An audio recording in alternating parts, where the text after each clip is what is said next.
Okay, here's a depiction of the shock generator that was used. So I want you to imagine that you're participating in this study.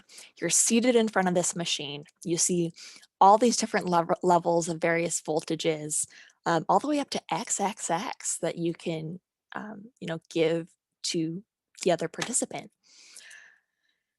You're hearing these outcries from the Confederate. Again, the word Confederate means that this person is not a real participant. They're in on the experiment. So they're saying things, around 120 or so, like, "Oh man, this really hurts. Get me out of here. I told you I had heart trouble.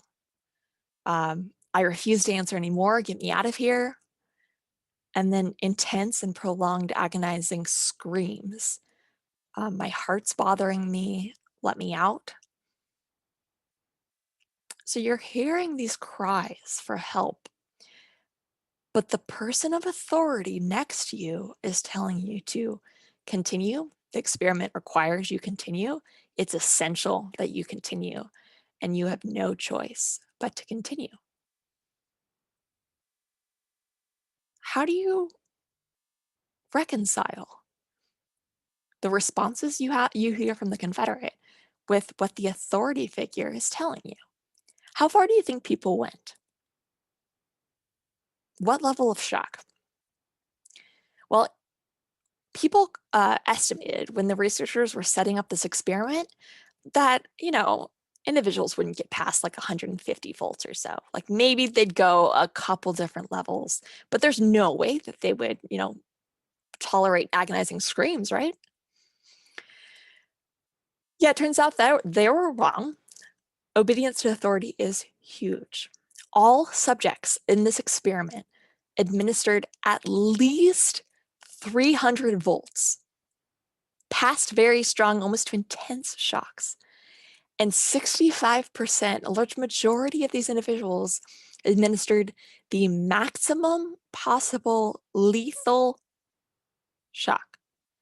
65% were okay to potentially kill the other person because an authority figure told them they had to. If this experiment were done today, would you expect the same results? More obedience? Less obedience? Well, turns out there have been a variety of different ways people have split this down. Obedience tends to vary depending on how official the room looks. So if the room is conducted in a different setting, whether people are in the same room versus different rooms, whether the researcher gives you, orders over the phone, for instance. But these participants all technically knew they signed up for a research study, so they knew they were participating in research. So maybe that might have influenced how they performed. So what about in the real world? Well, there was another study where they had 22 different nurses who were telephoned by a doctor they didn't know, who told them to administer a drug that was not listed in a patient's chart in double the normal dosage. Do you think these nurses would obey that order? How many of these, there were 22 different nurses, would you predict would go along with the order from the doctor that they hadn't met, even though it's not in the chart, and double what they should? Turns out 21 of the 22 did. Granted, this was in 1966, but it goes to show that even if you don't know you're participating in a study, we tend to obey anyway. Fun fact before we continue. So these are super famous psychology studies, Stanford Prison Experiment and Milgram Shock Experiment. You can find countless videos on YouTube and different replications and whatnot.